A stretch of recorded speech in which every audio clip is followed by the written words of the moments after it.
Hello students. आज हम legal and constitutional history of India का एक सेकंड टॉपिक देख रहे हैं, जो कि बॉम्बे के न्याय प्रशासन से रिलेटेड है। 1534 तक बॉम्बे जो है वो गुजरात के बादशाह के अधीन था। फिर उसके बाद में 1534 के बाद इसको पुर्तगालियों ने अपने कब्जे में ले लिया और बॉम्बे एक छोटा सा टापू था जिसकी जनसंख्या 10,000 के आसपास थी। वहाँ पे कोई न्याय व्यवस्था नहीं थी।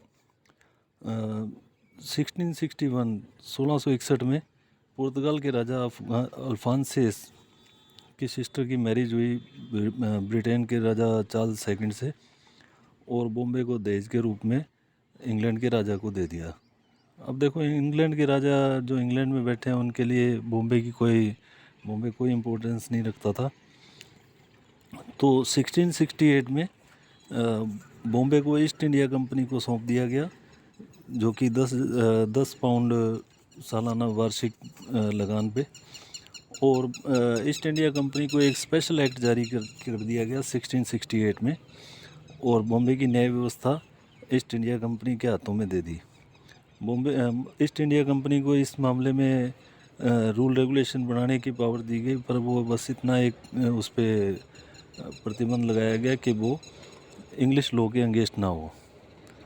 अब बॉम्बे में देखो, सूरत का जो गवर्नर था, सूरत के गवर्नर के अंडर में बॉम्बे को रखा गया था स्टार्टिंग में।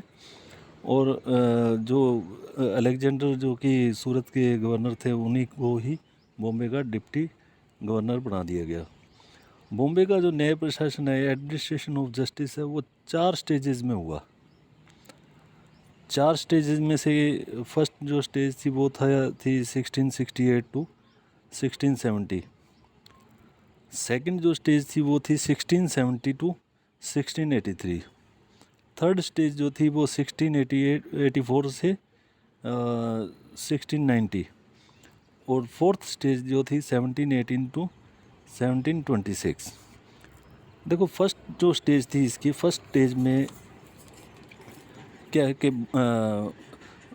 अलेक्जेंडर के बाद में 1670 में अयंगर को सूरत का गवर्नर नियुक्त किया गया। उससे पहले क्या है कि पुर्तगालियों ने बॉम्बे को एक सैनिक अधिकारी के नियंत्रण में दे रखा था, जिसे ओविडर कहा जाता था। वो अपने विवेक के अनुसार दंड देता था। जैसे अमानवीय प्रकार के दंड उस टाइम पे चल रहे थे। तो इस तरह से क्या है कि बॉम्बे की व्यवस्था कोई ज़्यादा बढ़िया नहीं थी। पर 1670 में अयंगर जब सूरत के गवर्नर नियुक्त हुए, तो नेचुरल बात है कि वो डिप्टी गवर्नर थे बॉम्बे के।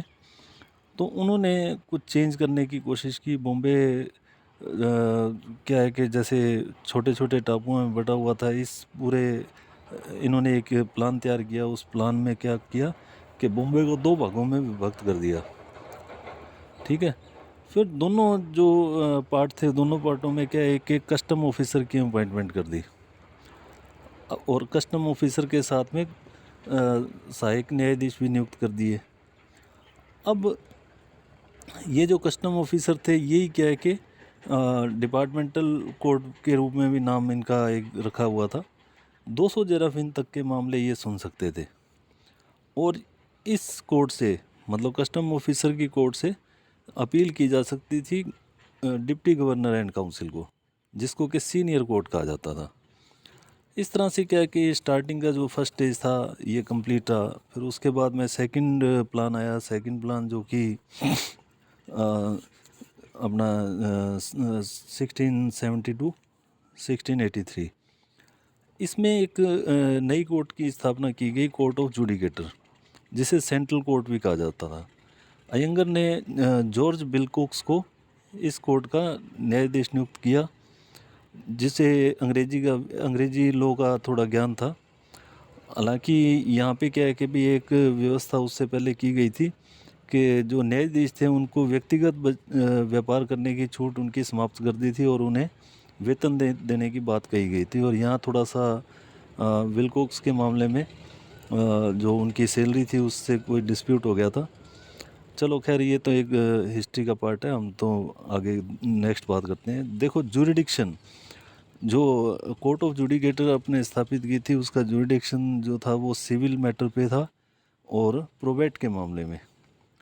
ठीक है, सिविल मामलों को वो 12 व्यक्तियों की जूरी के द्वारा डिसीजन करता था। ठीक है, इस तरह से एक फिर उसके बाद में एक कोर्ट ऑफ कंसाइनेंस भी स्थापित की गई। उसको 20 जराफीन तक के मामले सुनने की पावर दी गई और सुनवाई 1 सप्ताह में एक बार थी। मतलब छोटे मोटे जो सिविल मामले थे उनको निपटाने के लिए कोर्ट ऑफ कंसाइनेंस बनाई गई। ठीक है, 20 जराफीन के मामले ये सुन सकते थे, कोर्ट सप्ताह में एक बार लगता था, फीस नहीं ली जाती थी। इसी तरह से पंचायतें थी, पंचायतें अपना काम कर रही थी छोटे मोटे मामले जो सुनने के लिए। और जो क्रिमिनल कोर्ट थे, क्रिमिनल कोर्ट में क्या है कि बॉम्बे को 4 भागों में डिवाइड करके और एक एक जस्टिस ऑफ पीस वहाँ पे अपॉइंट कर दिया। ठीक है, शांति के न्यायाधीश। अब इसके बाद में कोर्ट ऑफ जुडिकेटर जो थी वो आपराधिक मामलों की सुनवाई कोर्ट ऑफ जुडिकेटर द्वारा की जाती थी। कोर्ट महीने में एक बार बैठती थी। इस तरह से इसका डेवलपमेंट रहा यहाँ पे बॉम्बे में, लॉ एंड कोर्ट्स का डेवलपमेंट रहा। क्योंकि हम हिस्ट्री की बात करते हैं तो ये मान लें हिस्ट्री को जब स्टार्टिंग से पढ़ते हैं तो हम उसका डेवलपमेंट पढ़ रहे होते हैं। चलो देखो, दिसंबर 1683 और 1684 के करीब एक वर्ष तक बॉम्बे जो है वो किंग विंस नाम के विद्रोहियों ने उस पर कब्जा कर लिया था। और फिर वो 84 में इनको विद्रोहियों से ये कब्जा वापस लिया गया और 1684 के बाद में थर्ड स्टेज जो इसकी शुरू हो गई। 1683 में एक चार्टर जारी करके यहाँ पे एडमिरल्टी कोर्ट होते सामुद्रिक न्यायालय, सामुद्रिक न्यायालय की स्थापना की गई। अब उसमें जो एडमिरल्टी कोर्ट या अपने सामुद्रिक न्यायालय स्थापित की गई थी उसमें सेंट जॉन को 200 पाउंड वार्षिक वेतन के आधार पर रखा गया, मुख्य न्यायाधीश बनाया गया।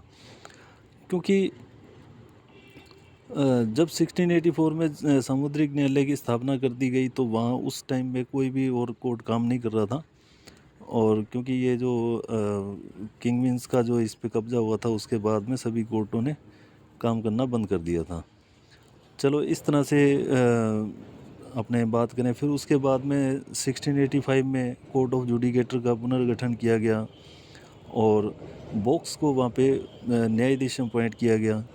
तो ये सारी व्यवस्था क्या है कि भी इसकी बॉम्बे के एडमिनिस्ट्रेशन की इस तरह से चलती रही। जब बात आई कि भी अपील के मैटर में, तो जो एडमिरल्टी कोर्ट है सामुद्रिक न्यायालय वहाँ से अपील डिप्टी गवर्नर को किए जाने का प्रोविज़न किया गया। ठीक है, इस तरह से फिर एक थर्ड स्टेज आया। थर्ड स्टेज जो था 1718 टू 1726। अब इस जो ये जो टाइम था इसमें क्या है कि जो डिप्टी गवर्नर हैं वो पार्कर अपॉइंट हो गए थे यहाँ पे और उन्होंने कोर्ट ऑफ जुडिकेटर है जो उसका पुनर्गठन किया। इस न्यायालय ये जो कोर्ट थी इसमें क्या है, एक चीफ जस्टिस और 9 न्यायाधीश नियुक्त किए गए। और जो ये 9 न्यायाधीश थे इनमें से 5 अंग्रेज और 4 भारतीय हो सकते थे। ठीक है, कोर्ट ऑफ जुडिकेटर का जो जुडिक्शन पावर थी, क्षेत्राधिकार था, वो दीवानी मामले, सिविल नेचर के मामले, क्रिमिनल प्रोबेट से रिलेटेड मामले, इस तरह से उनको क्षेत्राधिकार दिया गया, उनकी मतलब जुडिक्शन पावर दी गई। और देखो इसमें जो मेन व्यवस्था थी कि भी जो किस टाइप से मतलब इसका लॉ को लागू किया जाता था, तो जूरी का प्रयोग यहाँ पे नहीं था। ठीक है, जूरी की व्यवस्था से नहीं चलता था यहाँ पे क्या है कि भी कंपनी द्वारा निर्मित रूल रेगुलेशन जो थे उनके आधार पे या फिर जो कस्टम्स थी उन कस्टम्स के आधार पे यहाँ पे निर्णय दिए जाते थे। तो देखो ये एक बॉम्बे का डेवलपमेंट, बॉम्बे में एडमिनिस्ट्रेशन ऑफ जस्टिस किस तरह से चली, या ये कहते हैं कि बॉम्बे में कोर्ट्स का और या लॉ का डेवलपमेंट किस तरह से हुआ।